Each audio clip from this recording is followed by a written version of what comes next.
Verano de 2016. Canning Town, este de Londres. Estaba aquí trabajando. Llovía mucho, abrí la puerta y eché un vistazo. Pensé, esto es como tropical. Llovía muchísimo. No se ve llover así aquí en Londres. El agua empezó a entrar, fue una locura. En 2 horas había 1 metro de agua aquí. Aguas fecales por todas partes. Todo mi equipo estaba bajo el agua, los amplificadores. Las cosas que se salvaron eran las que estaban sobre la mesa. Las calles estaban intransitables porque estaban inundadas.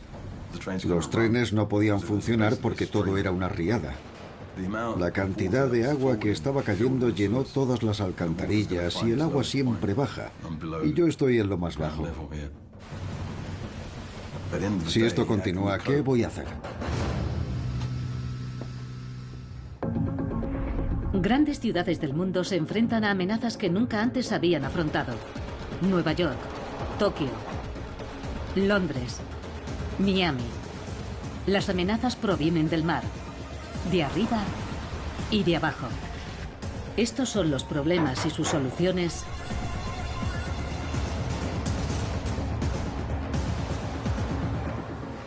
para cuando llegue el agua.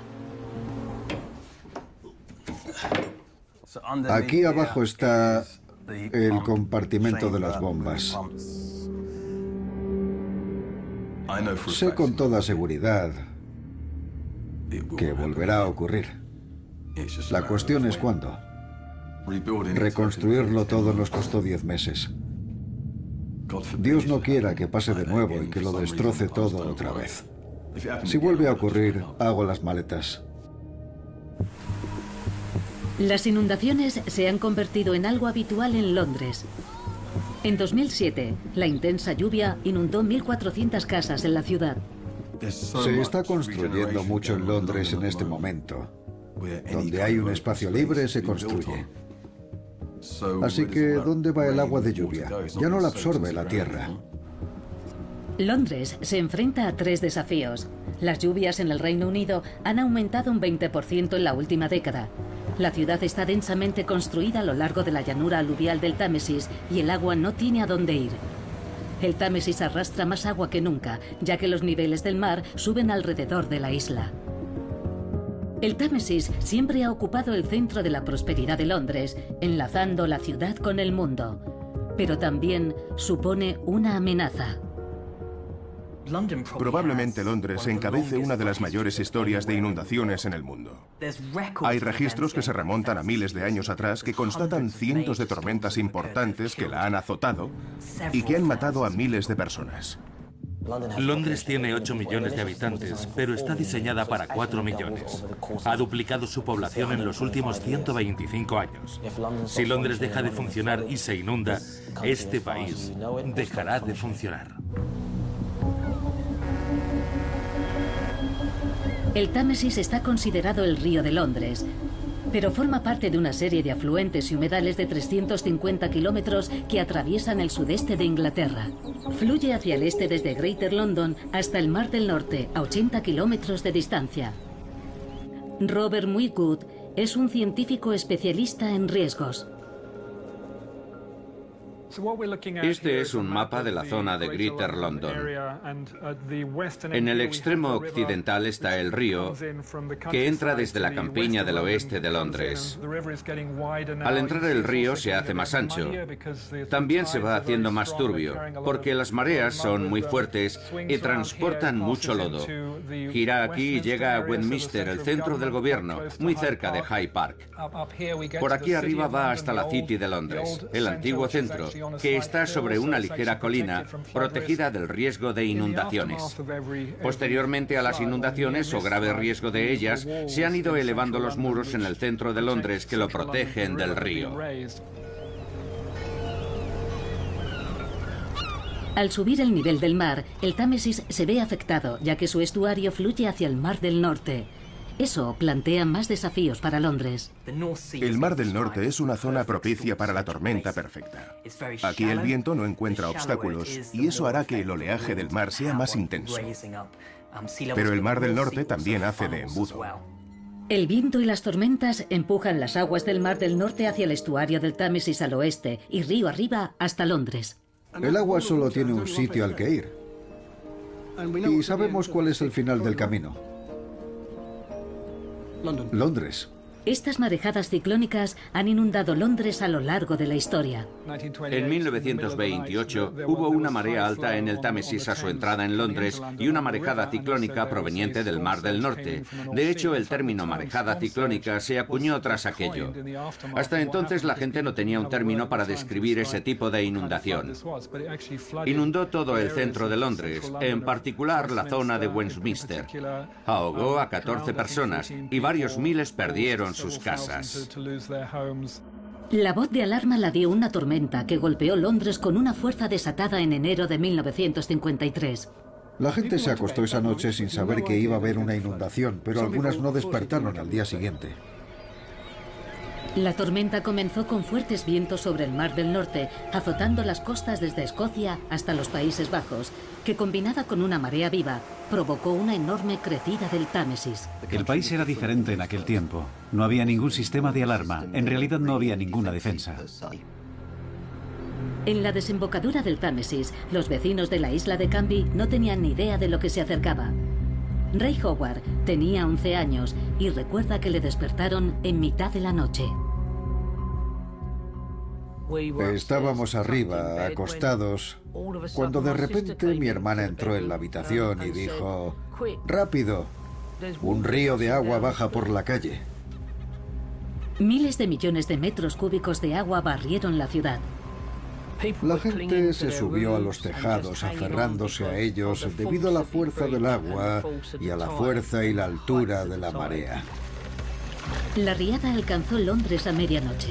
Mientras el caudal seguía subiendo en el Támesis, la BBC emitió una alerta y coches equipados con altavoces despertaban a la ciudad dormida. El este de la ciudad se inundó desde Royal Docks hasta Canning Town.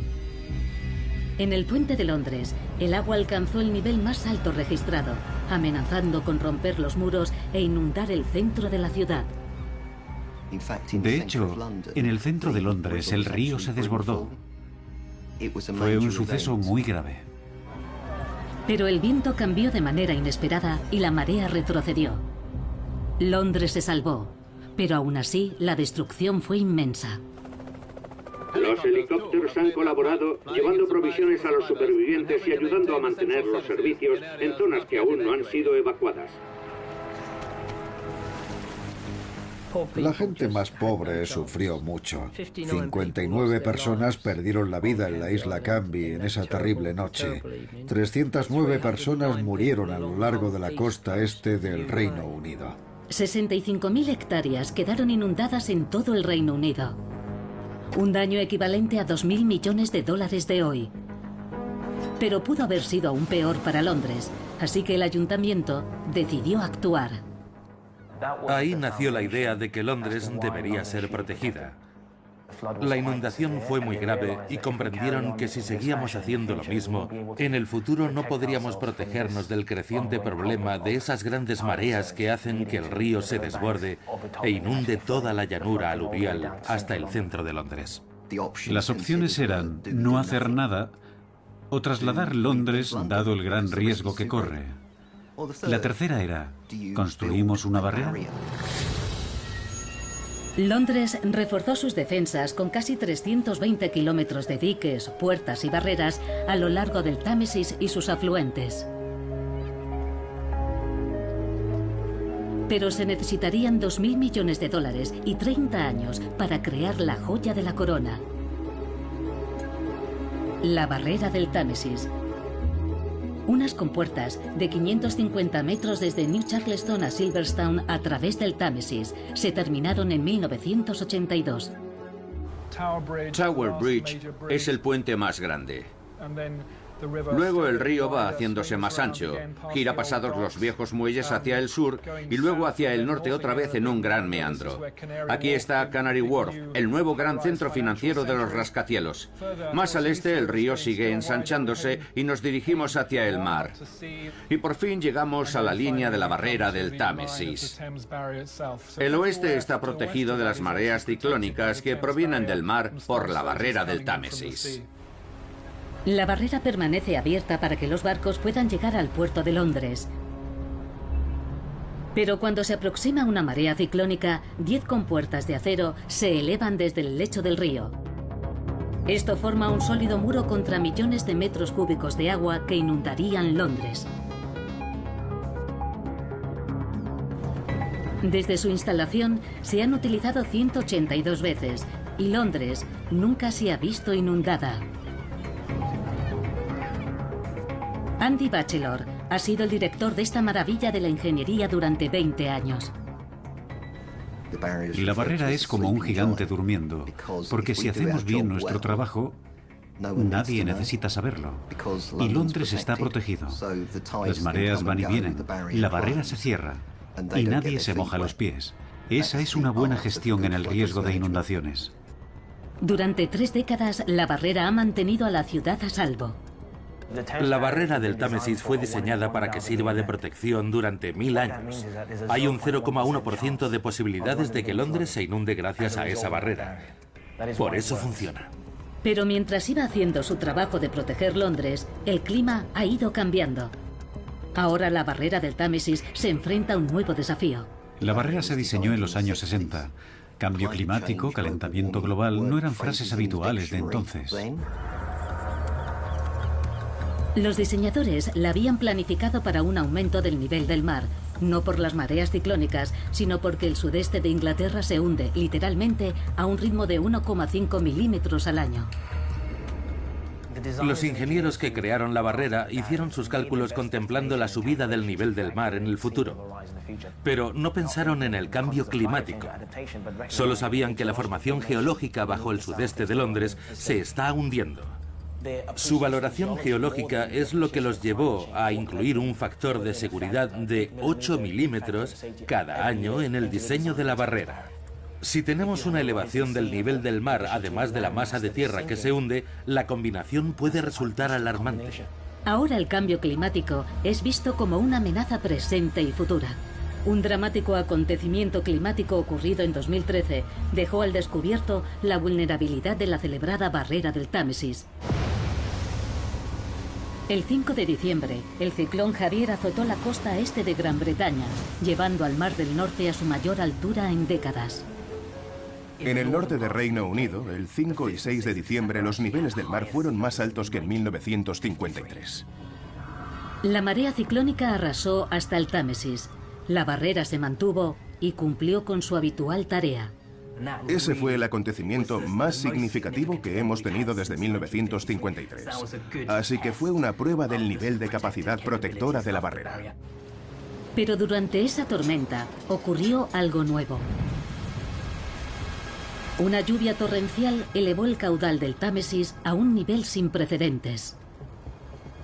El flujo del agua de lluvia no se detuvo en 3 meses. Tuvimos una tormenta tras otra en el Atlántico, descargando cientos de litros de lluvia sobre el Reino Unido, por lo que grandes regiones experimentaron niveles de lluvia que nunca habíamos registrado. Ese invierno, el Reino Unido recibió más lluvia que nunca desde que comenzaron los registros en 1910. Y toda esa agua tenía que ir a alguna parte. El Támesis es grande, uno de los ríos más grandes del Reino Unido. Es una zona de captación. Toda la lluvia que cae alrededor de esta zona baja al Támesis. En enero, Inglaterra estaba sufriendo una nueva clase de inundación llamada fluvial. El Támesis estaba inundando, no drenando la tierra. La barrera entraba en acción de un modo que nunca fue la intención de los diseñadores. No para que las mareas no lleguen al Támesis, sino para usarla como presa para el exceso de lluvia. Con la marea baja, la barrera se cierra, dejando al Támesis casi vacío para absorber el flujo de las fuertes lluvias corriente arriba. Tenemos dos factores. El agua de lluvia va en una dirección y la marea en otra. Lo que podemos hacer es cerrar la barrera para evitar que la marea ciclónica entre en Londres. Si la cerramos después de la marea baja, cuya agua terminaría en el centro de Londres, lo que tenemos es como un embalse vacío, por lo que la lluvia puede caer y no provocar ningún problema. La barrera está cerrada, igual que todas las otras defensas, y son capaces de contener la marea ciclónica y evitar que se inunde Londres. Hacemos una doble función, que el río pueda absorber el agua de lluvia y que las defensas y las barreras contengan las mareas para que no entren en Londres. Así tenemos en cuenta ambos lados. Sin el uso de la barrera, el centro de Londres habría sufrido inundaciones catastróficas. Pero ese invierno, el funcionamiento de la barrera tuvo un límite. En St. Marion Times, justo al sur del aeropuerto de Heathrow, el agua no tenía salida y se desbordó. Veíamos cómo subía, lento pero sin pausa hasta desbordarse. Una vez que se desborda, todo se acelera. En cuanto supera esa barrera, se apodera del parque con mucha rapidez. Y entonces sabes que esto va a durar unos cuantos días. En pocos días, la casa de Kirby estaba inundada. Tina, su marido y sus hijas, Suyeta y Sayaza, decidieron aguantar mientras el agua llegaba hasta su puerta. La casa estuvo inundada un mes. Teníamos que salir de casa prácticamente nadando. Luego empezamos a usar un bote. Un pequeño bote. No se podía hacer nada. Llevábamos a las niñas en el bote hasta la carretera como podíamos. Tratábamos de tomarlo a broma. Si no te reías, probablemente llorarías. Pero era mejor quedarse en casa que buscar otro sitio para vivir. Después de un mes, los Kirby pensaron que habían ganado la batalla. Hacia finales de enero empezó a bajar el agua. Pensamos que lo peor había pasado y que todo iría mejor. Entonces empezó a llover otra vez, muy fuerte. Esta segunda vez, el agua llegó mucho más deprisa. Ahora el agua entró dentro de la casa. Llegó a esta altura. Sí, unos 22 centímetros. 22 centímetros. Así que superó el zócalo y entró en la casa. Durante más de un mes, los Kirby vivieron con 22 centímetros de agua dentro de su casa. En todo el suroeste de Londres, las inundaciones sacaron a las familias de sus casas. Más de 10.000 propiedades resultaron inundadas ese invierno. Incluso en el centro de Londres, que escapó a la inundación, las defensas fueron forzadas hasta el límite. Fue algo absolutamente sin precedentes, ya que se cerraron 50 veces las barreras del Támesis. 41 de ellas fueron como consecuencia de la lluvia y el resto como consecuencia de la marea. Para poner esto en contexto, lo normal está en 1 o 2 cierres al año. Hasta aquel momento, solo las habíamos cerrado unas 160 veces en 30 años. Un tercio de esa cantidad se hizo en 3 meses, en comparación con los 30 años anteriores. Con la barrera funcionando con una frecuencia mucho mayor de lo que se pensaba, el futuro de Londres contra las subidas del Támesis es incierto. Las barreras anti-inundaciones han significado un gran cambio, las permanentes y las temporales, pero está claro que en algunos casos han sido rebasadas. Debemos volver a estudiar qué podemos hacer. Londres lleva aquí muchos siglos. Hoy tenemos una población de 8 millones de habitantes. En 2100 eso podría duplicarse y todos quieren vivir en el centro. Por eso construimos más alto, densificamos, construimos más líneas de metro y vamos hacia abajo. Así que cuando cae la lluvia, ¿a dónde va? Necesitamos espacio para que se absorba o para poder almacenarla. Con lluvias cada vez más fuertes y frecuentes, el agua no tiene a dónde ir. Lo que está ocurriendo tiene tanto que ver con la urbanización como con el cambio climático. El gobierno busca soluciones, grandes y pequeñas. Muchos antiguos jardines y parques han sido pavimentados. El agua no puede absorberse y es más probable que se produzcan inundaciones que hace una generación, cuando había más zonas verdes para absorber el agua. Un 15% del centro de Londres es llanura aluvial, la mayor parte en las zonas bajas a lo largo del Támesis, donde viven 1,5 millones de personas y más que siguen viniendo. Un 75% de toda esa enorme área urbana está completamente pavimentada. Con tanto espacio verde absorbente cubierto por el asfalto, el agua se dirige hacia las alcantarillas y desagües que no pueden asumir tanto caudal. Londres necesita nuevas soluciones contra el aumento de la lluvia. Lo primero es hacer un mejor pronóstico de futuras tormentas, como las de 2013 y 2014. En 2013 y 14 tuvimos unos niveles de lluvia sin precedentes y se planteó una pregunta: ¿por qué pasa esto? El profesor Adam Scaife es director de pronósticos a largo plazo en el Met, el Servicio Meteorológico Nacional del Reino Unido. Afirma que los meteorólogos saben hace mucho tiempo que el calentamiento global provocaría un aumento de las lluvias.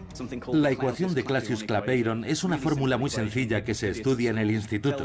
Te dice que cuanto más caliente es el aire, más humedad carga, y esa humedad irá a alguna parte. Se producen entonces aguaceros y lluvias mucho más fuertes.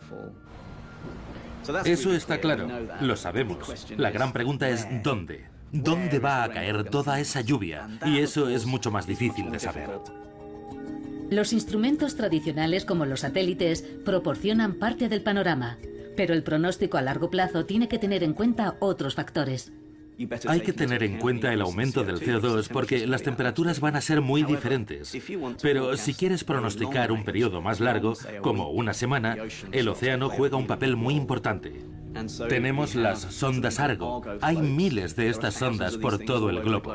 Es un proyecto internacional. Las colocamos, recopilamos los datos y nos indican la temperatura y salinidad del océano en todo el mundo. El océano es como el diapasón de la atmósfera. La atmósfera da grandes cambios con las tormentas, pero la lenta evolución del océano puede dirigir esa variabilidad caótica de un modo u otro.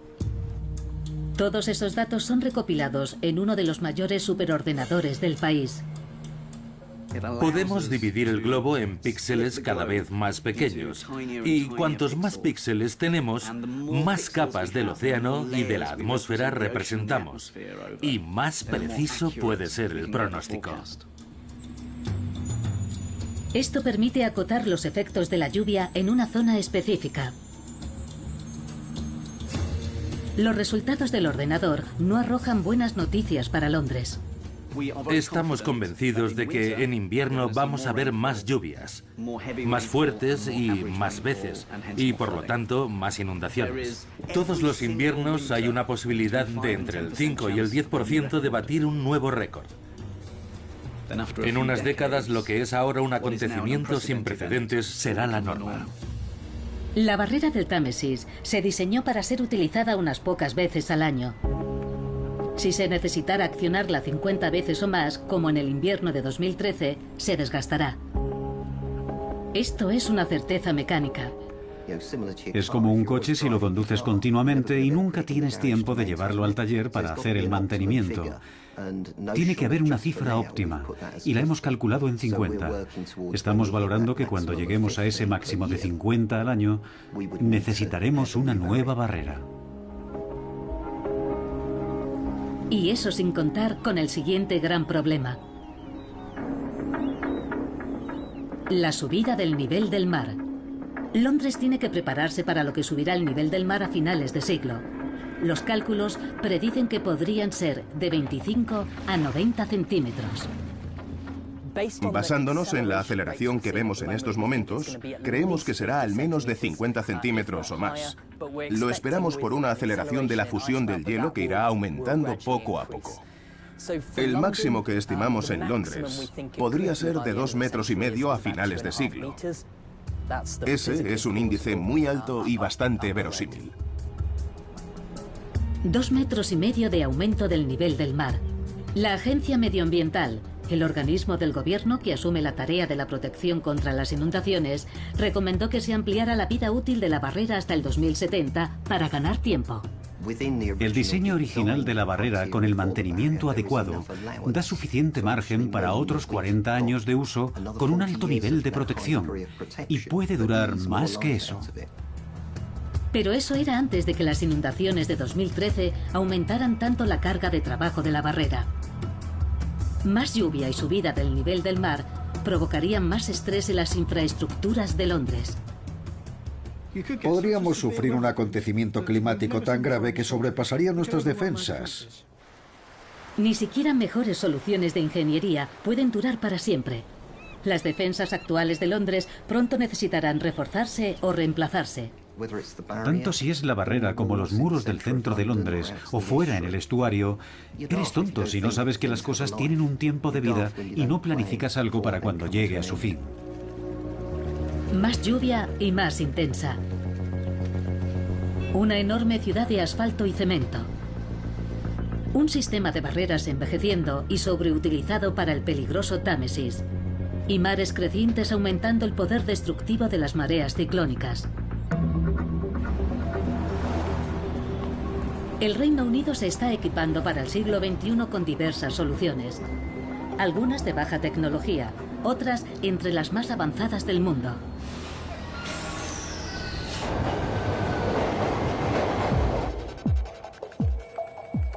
Este es el Centro de Pronóstico del Tiempo de Tecnología Punta.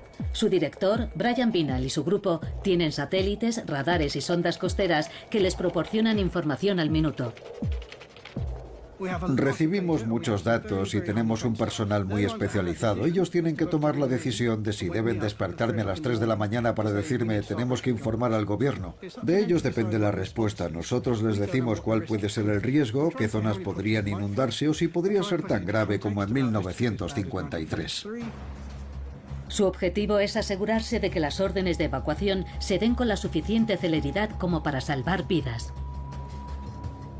No podemos predecir si una casa en concreto se va a inundar dentro de 4 días, pero sí decirles a los responsables de emergencias que existe la posibilidad de que una zona quede afectada.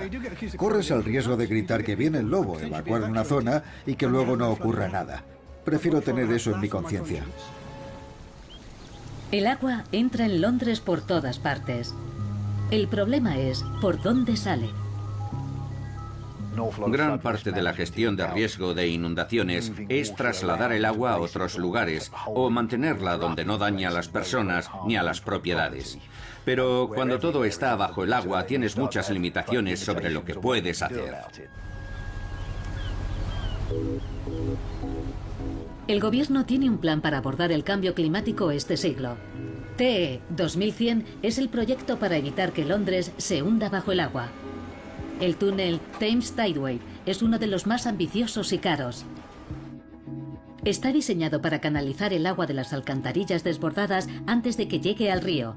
A 61 metros bajo el Támesis y con el mismo objetivo, hay un proyecto en marcha de 4.000 millones de libras que tardarán 7 años en terminar.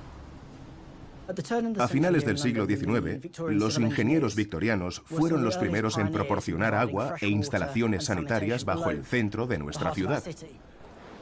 Ellos imaginaron una cantidad de población, pero eso ha aumentado 10 o 20 veces. Una red de alcantarillado para 15 millones de personas es un desafío descomunal.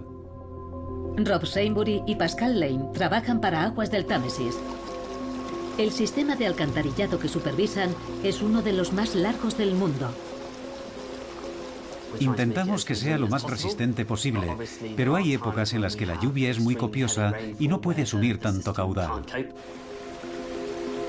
Muchos de los canales son para los residuos y para el agua de las tormentas, lo que ahora supone un grave problema. La combinación de agua de lluvia y aguas residuales, cuando la alcantarilla alcanza su capacidad máxima y se desborda, sería un problema para la salud pública si la gente entrase en contacto con esas aguas. La red de alcantarillado fue construida a finales del siglo XIX. Fue diseñada para abastecer a 4 millones de personas. Debido a cómo está construida, es muy difícil modernizarla y mejorarla continuamente. Un seguro es un mecanismo alternativo de urgencia. En el caso de las alcantarillas inundadas de Londres, el seguro es desaguar en el Támesis. esta solución insalubre de la era victoriana todavía existe. Un problema de salud importante que Londres debe solucionar. Tenemos aguas residuales entrando directamente en el Támesis y al mismo tiempo está el agua de desagüe, que para evitar inundaciones o para que no vuelva a la red, también va directamente al río. Y eso ocurre 50 veces al año. Un objetivo del Tideway es actualizar el anticuado sistema y que las aguas residuales no puedan seguir entrando en el Támesis, para lo que se desvían a instalaciones de tratamiento de residuos. Con el túnel Tideway, Londres está reaccionando para encontrar una solución para la vieja red de alcantarillado. Es un túnel de 25 kilómetros que atraviesa la cuenca de Londres frente al Támesis. Su función es permitir que el agua que entra en la red de alcantarillado y las aguas residuales sea descargada en el mar. Excavar el subsuelo de Londres es muy caro. Se va retrasando por su alto coste, pero en el futuro, lamentablemente, nos veremos obligados a hacerlo, tanto si queremos como si no. El túnel Tideway se terminará en 2023. Mientras tanto, Londres tiene otros proyectos planeados para el Támesis. El TE 2100 busca mejorar las defensas contra inundaciones a lo largo del estuario del Támesis. Los bancos, los malecones, los muros anti-inundaciones, las barreras marinas y las defensas costeras. Y permitir que la barrera siga funcionando hasta 2080, porque la idea es construir una segunda barrera. En lugar de construir una segunda barrera ahora que costaría miles de millones, prefieren retrasarlo. Hay cosas que se pueden hacer para ampliar el tiempo de vida de la barrera. Doblar ligeramente las compuertas, construir un nuevo tipo de sistemas de defensa alrededor de la barrera. Si el nivel del mar sube, si empieza a acelerarse la subida, tendremos que pensar en una solución diferente. El problema con este enfoque es que presupone que podemos detectar cuándo va a acelerarse la subida del nivel del mar. La construcción de la barrera del Támesis llevó 30 años, una solución que requiere mucho tiempo. Considerando ese plazo, la Agencia Medioambiental necesita asegurarse de que tiene una idea clara del aumento del nivel del mar. Han reclutado a investigadores como el Dr. Ivan Haidt para asegurarse de que tienen los datos más exactos. Haidt observa fluctuaciones en el nivel del mar que podrían no tener relación con el cambio climático. Algunas son el patrón anual natural en el Mar del Norte. El nivel del mar no solo aumenta lentamente cada año, crece porque el océano se calienta en verano, cae cuando el océano se enfría. Por eso cada año lo vemos subir y bajar. Haidt recoge datos de los factores implicados en esa fluctuación: temperatura, salinidad, viento y presión atmosférica. Tiene que explicar lo que está provocado por el cambio climático y lo que no. Yo lo imagino como una fiesta donde hay 10 personas en la sala. Todos están hablando. Algunos hablan muy alto. El nivel del mar hace mucho ruido. Por eso los factores de la aceleración de la subida del mar apenas se oyen. Si somos capaces de eliminar el 90% del ruido, nos quedará una señal clara de los factores que aceleran la subida del mar. Durante el siglo XX hemos comprobado una subida de 1,7 milímetros al año, pero en las últimas décadas hemos empezado a observar el doble de ese índice, unos 3 milímetros al año. Por primera vez en el Reino Unido, estamos detectando que ahora ese índice crece más rápido. El Plan TE 2100 de Londres contempla la subida del mar y el aumento de la lluvia con proyectos millonarios y con soluciones a pequeña escala. Este proyecto se llama Sistemas Sostenibles de Drenaje, o SUDS. Lo que sucede en Londres, como en muchas otras ciudades de todo el mundo, es que durante siglos hemos estado pavimentando amplias zonas de nuestro paisaje. Hemos creado una barrera impermeable y cuando llueve, volúmenes mucho mayores de agua entran en la red de alcantarillado y en nuestros ríos. Además, no existe esa ralentización del agua que produce la naturaleza. El problema cuando llueve es que las alcantarillas alcanzan su máxima capacidad y se desbordan provocando inundaciones. Y claro, son aguas residuales contaminadas, lo que es mucho peor. Jessica Bastock es directora de riesgo de inundaciones de Hammersmith y Fulham, un distrito a orillas del río en Londres propenso a inundaciones. Lo que estamos haciendo es aliviar la presión en la red de alcantarillado, recogiendo el agua de lluvia que cae de manera sostenible. Suits propone varias soluciones de drenaje dependiendo del lugar. Esta es la calle Mendora. A lo largo de ella hemos colocado el pavimento con un sistema permeable. Los adoquines, en lugar de pegarlos unos a otros, los separamos un poco para que el agua pueda fluir entre ellos. Cuando llueva, el agua correrá entre los adoquines y se almacenará debajo. Estamos en la plaza Bridget Joyce. En esta calle hay ahora múltiples soluciones de Suits. A este lado hemos instalado un pavimento permeable. Entre el pavimento hay pequeños huecos para que el agua se mueva a través de ellos y entre en la cuenca principal.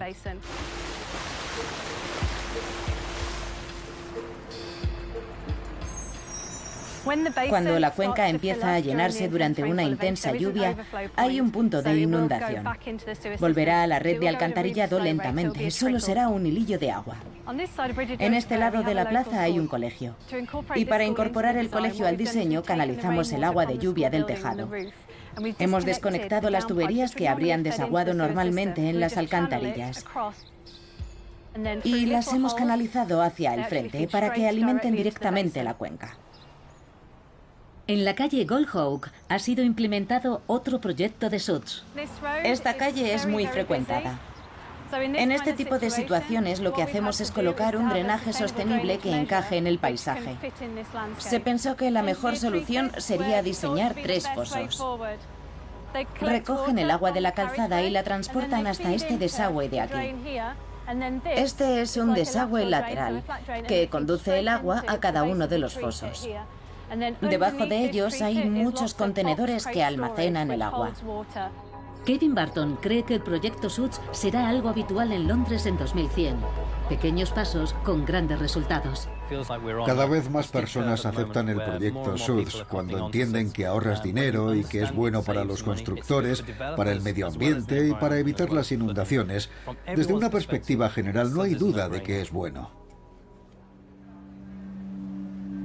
Aunque Londres mira hacia el futuro, también busca en el pasado opciones ignoradas. A mediados del siglo XIX, la mayoría de los afluentes se habían convertido en alcantarillas abiertas. Estaban tan contaminados que produjeron una crisis de salud pública. La respuesta fue enterrar esos ríos, canalizarlos y construir encima. Así crearon más espacio para construir más edificios. El proyecto, dirigido por David Harding, gira en torno a la red de ríos perdidos enterrados bajo Londres. Londres perdió unos 26 de sus principales afluentes, como el Fleet, el Tyburn y el Walbrook. Ha habido muchas inundaciones en zonas urbanas que no habíamos previsto porque no teníamos en cuenta de dónde venía el agua. Esos ríos subterráneos eran el problema. Ese es el problema de las inundaciones de hoy en día en Londres y en otras ciudades construidas junto a ríos. Lo que tenemos que hacer es empezar a restaurar parte del drenaje natural de Londres, en lugar de esperar a que esos cursos de agua salgan cuando se inunden. Localizarlos de manera preventiva para entender los posibles cauces del agua. Empezamos con los mapas digitales de LIDAR, buscando algunos indicios, como el azul, que indica los terrenos más altos, y el amarillo, los más bajos. Y se distingue lo que parece una llanura aluvial o un valle, con un río y una red de afluentes. Empezamos a guiarnos por este mapa histórico. Tomando una de estas trayectorias del flujo del agua de los datos del LIDAR y comparándolo con un mapa de 1846, puedes ver que los Salmon Brooks estaban mapeados y coincide muy bien con los datos del LIDAR. En esta etapa de la urbanización, el río todavía iba por la superficie. Guiado por estos datos, inicia la búsqueda en el terreno. Harding está en un suburbio de Londres, donde espera encontrar restos de estructuras de la ciudad victoriana. Estamos en la avenida Nestor, donde creemos que estaba el Housden Gutter, el curso de un río perdido, a mi izquierda. Si canalizas un río, tienes una capacidad limitada. Y cuando alcanzas esa capacidad, comienzas a tener inundaciones en propiedades, en jardines, en carreteras. En contraste con los cursos de agua naturales que pueden desaguarse en las llanuras aluviales, que en muchos casos siguen ahí. Si podemos sacar a la luz algunos de estos cursos de agua, eso reduciría el riesgo de inundaciones en la zona construida. Sacar a la luz quiere decir devolverlo a su estado natural, dándole al agua más espacio para fluir. Pero como llevan cubiertos mucho tiempo, estos ríos han desaparecido de los mapas modernos. El mapa nos ha llevado a la sección abierta del curso de agua que está a mi izquierda. Debería haber una tubería o un túnel que lo conecte con la siguiente parte visible del curso de agua. Acabamos de bajar al río y estamos buscando si existe ese túnel.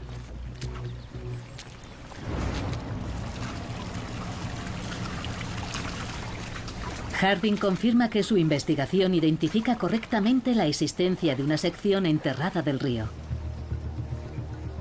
Este conducto se construyó a la vez que la carretera y las casas.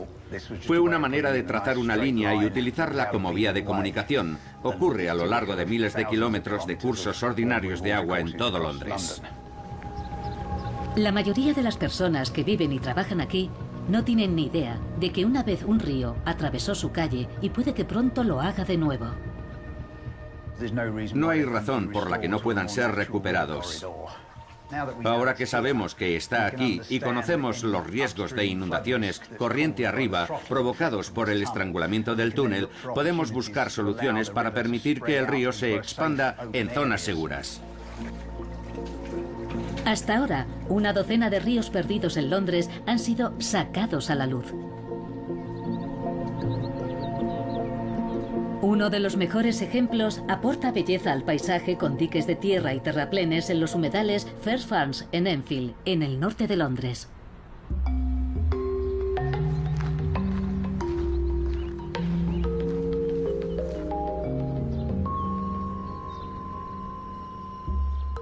Pensamos que usando First Farms como un pantano, podríamos proteger a muchas personas que viven corriente abajo. En lugar de construir un muro de cemento, construimos un dique de tierra como defensa. Y la tierra que necesitamos para el dique la sacamos al excavar un canal y ese canal ahora se ha convertido en el río restaurado. El pantano está a 19 kilómetros del centro de Londres, pero ya está surtiendo su efecto, reduciendo la cantidad de agua de lluvia que entra en el Támesis. Al usar humedales y plantas, podríamos mitigar la polución y el agua se puede limpiar filtrándola. Conseguimos un humedal y un embalse de agua. Al combinar las dos cosas recibes múltiples beneficios. Tienes un hábitat permanente con plantas y vida silvestre y tienes una zona para los residentes que pueden disfrutar diariamente. Hemos conseguido un paisaje agradable que almacena decenas de miles de metros cúbicos de agua durante las lluvias y protege a la gente que vive corriente abajo. Harding cree que este enfoque orgánico para prevenir inundaciones es un complemento necesario de las grandes infraestructuras como la barrera. La enorme escala de los proyectos de ingeniería que necesitamos para abordar el cambio climático se está volviendo inviable. No podemos optar a soluciones como el Gran Túnel eternamente. Tenemos que empezar a hacer retroceder las zonas urbanizadas y gestionar los riesgos de inundaciones de una forma más natural, como hace este proyecto.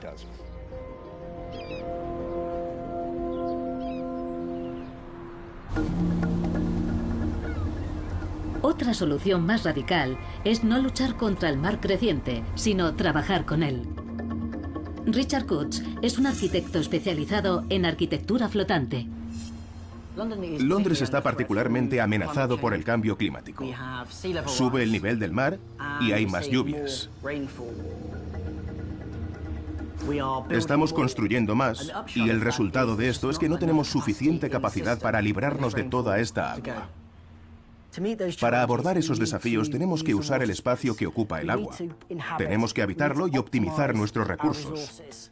Si pensamos en los próximos 50 o 100 años, podemos imaginar un Londres prosperando a la orilla del agua.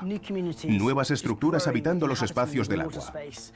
Parques, casas y negocios en el centro de las ciudades. ¿Y su arma secreta es? Comunidades flotantes. Hemos acuñado la palabra aguatectura, que es arquitectura sobre el agua. Podemos pensar en los muelles reales de Londres. Estamos en un hotel flotante. Este hotel se construyó a finales del siglo XIX. El Hotel Good es único en su diseño.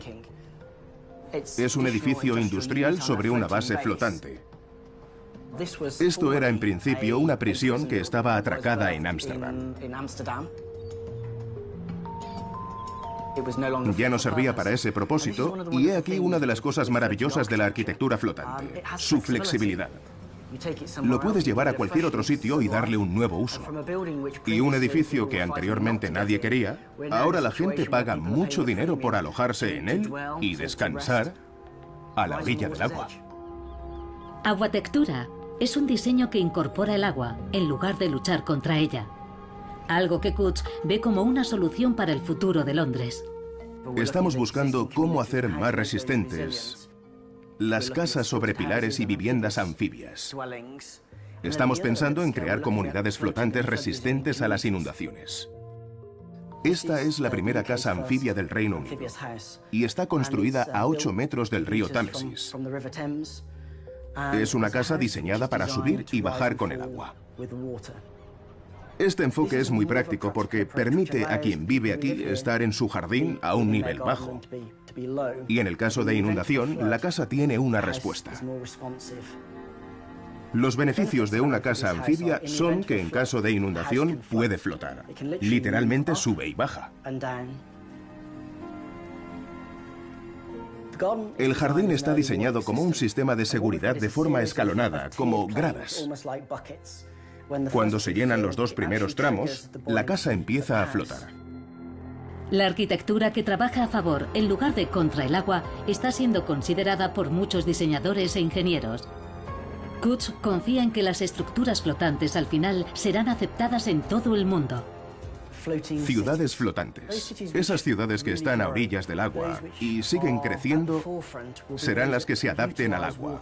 Para hacer unas olimpiadas flotantes, una exposición flotante o para proporcionar viviendas que satisfagan las necesidades de los trabajadores que viven en la ciudad. El agua proporciona esa oportunidad.